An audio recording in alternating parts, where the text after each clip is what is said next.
Hey guys, Pete here. Is it future or is it past? Here we are again, right back where we started. What's going on with Agent Dale Cooper? This is going to be more of a reaction and thoughts video because I have so much on my mind. I'm not yet in a top moments kind of mode. Honestly, I am stunned by the finale, and that's the only way I can describe the feeling. Real quick, if you wandered in here by accident and haven't picked up on it yet, this is your spoiler warning. If you haven't finished Twin Peaks Season 3 yet, this video will spoil it all, so run now while you still can. Alright, anywho, so I finished parts 17 and 18 of Twin Peaks The Return, and here we are. I was captivated on the edge of my seat. I was happy, I was sad, I was excited, I was scared, I had hope, I was let down, and at the end I was overwhelmed by the mystery, stunned. We started out getting everything we wanted. If I think about all your questions from last week, it was almost like a checklist of reveals in the beginning of this experience. First and foremost, we found out that Gordon Cole had been keeping something from Albert for the past 25 years. Before he disappeared, Major Briggs had shared something with him and Coop, and that was that he found an entity. An extreme negative force called in olden times Jalday, which over time had become Judy. Gordon, Cooper, and Major Briggs put together a plan to get Judy, but then something happened to Major Briggs, and then something happened to Cooper. Philip Jeffries, who doesn't really exist anymore, also told Cole a long time ago that he was on to this entity, and then he disappeared. So at this point, everything's going smoothly. I mean, we don't find anything out about Chet Desmond, but otherwise we get a large serving of answers here. Cole adds that Cooper told him that he was trying to kill two birds with one stone, and that if he disappeared, they needed to do whatever they could to find him. All big stuff, but I don't want to get stuck here for too long because the next thing that happens is Bushnell reads Coop's note to Cole over the phone. It says that he's on his way to Sheriff Truman's. It's 2:53 in Las Vegas. That adds up to a 10, which is the number of completion. Blue Rose Task Force looks into why Dougie is Cooper, and then they pack it up because Gordon knows where he's headed. From there we get into a string of payoffs, which is why I don't want to do a top moments video yet. I need to rewatch before I can do that, and I've got some burning questions going on in my head. The quick recap is that Evil Coop gets sucked into a vortex by the Jackrabbit's Palace location. He's trapped in a cage briefly in the Fireman's Theater with Major Briggs's head floating nearby. The Giant, aka the Fireman, sends him to Twin Peaks, where he goes to the Sheriff's Department and is greeted by an enthusiastic Andy and taken in to talk to Sheriff Frank. Lucy ends up shooting him, which brings on the woodsman. The Bob orb eventually pops out just as the real Agent Cooper arrives with the Mitchum brother entourage. Freddy uses the green glove to kill Bob. I think he killed Bob. Eyeless Nido turns out to be the real Diane, which a lot of people had guessed, and she and Cooper share a passionate kiss before he leaves, calling for Gordon to come with them after he gets the Great Northern key from the sheriff. The trio goes into the basement of the Great Northern where Coop enters the door that has that sound coming from inside of it. Inside he's met by Mike, aka Philip Gerard, aka the One-Armed Man, taken to Philip Jeffries, who's still a steam kettle teapot kind of thing, which sends him back in time to the night that Laura Palmer died. Cooper saves her by stopping her from meeting up with Jock, Leo, and Ronette. We get a cool sequence where we see the next morning happening again, but this time Laura isn't dead and wrapped in plastic when Pete goes fishing. We actually see Pete get to fish, and it's a pretty awesome scene. To give us the idea of what happened, we see her disappear as a way of pointing out that history has been changed. This gives us a beginning in understanding why there were so many inconsistencies in the secret history of Twin Peaks, but brings up about a gazillion other questions at the same time. On top of that, just as we're thinking everything is moving towards a happy resolution, the rug is pulled out from underneath us. We see the Palmer house. hear some ominous moaning off screen, and then see that it's coming from Sarah Palmer, aka Judy, who starts smashing Laura's photo with a bottle on the carpet, breaking the glass in the frame. From there, we cut to Coop and Laura walking towards that Jackrabbit's Palace location, and we kind of realize that this is going on at the same time from what we see Sarah doing, because we hear the electrical noise and then she disappears screaming. We get our Julie Cruz outro that we've been waiting for, and that ends part 17 for the most part. I kind of think part 17 bleeds into the beginning of part 18, but we'll talk about that later. In part 18, we see Evil Coop get destroyed in the Red Room, Dougie Coop remade by Mike, and real Cooper ends up getting sucked back in. The new Dougie Jones is sent back to Janey-E and Sonny Jim, and after a repeat of Laura whispering in his ear and a talk with Leland, real Cooper leaves the Red Room where the real Diane is outside waiting. I say the real Coop and Diane because they ask each other that question, and at this point it seems real. After that, we find them driving down a highway and learn they're traveling to exactly 430 miles away. There are these great big power lines there, and after saying that everything might be different after they go and cross over, they go ahead and actually do it. Where they go is up for debate, but we'll call it an alternate dimension for simplicity's sake. In this dimension, Laura is still alive, but she's actually not really Laura. Cooper and Diane, the real Cooper and Diane, go there together, but Cooper doesn't resemble himself really once they get into the motel room. They check into this motel, they have sex, and when Coop wakes up alone in the morning, we find out that he is actually Richard and Diane was actually Linda in this dimension. And there were definitely telling signs that he wasn't himself.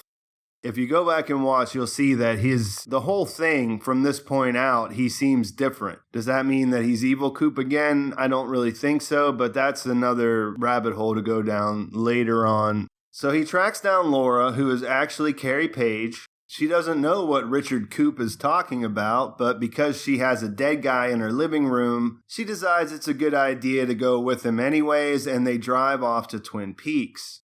When they get to the Palmer home, we find out that a family named Tremont lived there and that they bought it from the Chalfonts. Those are both aliases of the older woman who had the grandson, the one that gave Laura the photo of the doorway to hang on her wall. None of this seems familiar to Laura until they go out into the street. Then Coop says, "What year is this?" And that sent something off in her. I don't know what happens, but it's a trigger. She looks up at the house. We hear her mother, Sarah, say Laura, the same sound clip that we heard in the pilot. It's really faint in the background, but it's there. And then Laura starts to shake, and after that, she starts to scream. The house flashes, and the screen goes black and quiet until music comes up, and then the credits eventually roll, bringing the return to an end. And like I said at the beginning, we are exactly where we were when season 3, or if you don't want to call it season 3, I would understand that at this point, the return started. Is Agent Cooper really Agent Cooper? Why is Laura the one? Did she remember, or should I say, did Carrie Page remember? It all has a familiar feeling, only in my personal opinion here, I don't actually think this is a cliffhanger. I think at the end of season 2, that was deliberate. It was to have a continuation, to keep the show going. This doesn't exactly feel the same to me. When part 18 switches, whenever they leave the Red Room and then cross over, to me it feels like it's a completely different story at that point on the one hand, but it's also an answer to the story. Think about it. Agent Cooper did all that he did to try to change something. After he changed it, he ended up in a different dimension where even though it was changed, it wasn't necessarily better. And I saw some comments on my Twitter feed and different places already where some people definitely don't like this, and some people will definitely not like this, and they're going to not really listen to anything to the contrary. I think there's going to be another pretty heavily populated group of people who insist that there's going to have to be another season because of where things led off. I think it does leave a door open to the story going in that way, but I don't think that that was the case. I think once the book comes out, we'll have a better idea of what the Blue Rose Task Force was doing and some of the gaps that were in that. But if you think about it, that's not the real history anymore. Like, we can't go back to the original Twin Peaks that we knew in season 1 or season 2 or Firewalk with Me, because it literally doesn't exist. The only way it could exist at this point is if Laura was killed again, maybe. So my initial reaction was, like I said, it was stunned. Then I started to think about it more when I started to write this. And I'm not going to say that I understand it or that it doesn't need to have a lot more of a look, because I think there's a lot of great stuff here to break down, just like we've been doing. But I think I kind of understand how they ended up where they ended up. I think people are going to give David Lynch a ton of credit for putting this together and give him most of the kudos, but I think that there's a really strong undercurrent of Mark Frost in this that is basically essential. Like, if you think about that dream that Monica Bellucci dreamed, who is the dreamer? Dale Cooper is the dreamer. He changed things because he saw something that was wrong, and the story of Twin Peaks is still kind of the same. You know what I mean? It's rearranged, but it's still this quaint little place that you love where some really evil stuff goes on. And so in that way, as a narrative of, like, if you don't think about individual plot points and you just think about it as a story, I feel like I kind of get it that way. And then I also get that when I was watching it, the entire time I was completely riveted and compelled to talk about it, break it down, look at it, wait for the next episode, and thoroughly enjoyed the ride of it. So am I upset that we didn't find out what was going on with Audrey? Well, I mean, I think I kind of covered it whenever I did my other video about her. She's probably stuck in some kind of lodge place, or at least she was, in the reality that existed before Coop went back in time and saved Laura. After that, we're not really owed like a description of what, was going on. Sure, we'd like it. I would like it. I'm not saying that I'm, not interested, but you know what I mean? It wasn't the point. Where Audrey wasn't the point. The point is that we were supposed to have this experience, and it's very true to the original series when you think about it. Times have changed. TV went way forward since then, but instead of it like being, the original series we liked because it was different, that, it was a different take on what was popular on TV. This is kind of the same thing. Like, when everything was falling into place and I thought we were coming to like a satisfying resolution where everything made sense and everybody was happy, it didn't exactly feel right. So I don't know. I'm interested to see what you guys think. The big burning questions I have, there were 13 actors credited in part 18, and most of the main ones were done by the end of the first 8 minutes. Diane leaves the story around the 20-minute mark, and then it's really just Coop and Laura and some supporting cast there. So we're going to say that in that different dimension, my big question is what exactly happened to Coop? Was he changed by crossing over? Did he leave part of himself behind? You know what I mean? Like, I think he was a different person, so I'd be interested to see what you guys think about that. He wasn't sharp. He wasn't like as hyper focused on doing the right thing. So after watching Evil Coop all season, it kind of seemed like he had some of those characteristics, but he was still at his core Dale Cooper. I think that Judy is synonymous with the experiment or the mother, and I think that Judy is and was inside Sarah Palmer. At least on the first watch. I'd have to go back and watch again and really kind of dissect that. But that's the part that's the feeling I have coming away from it.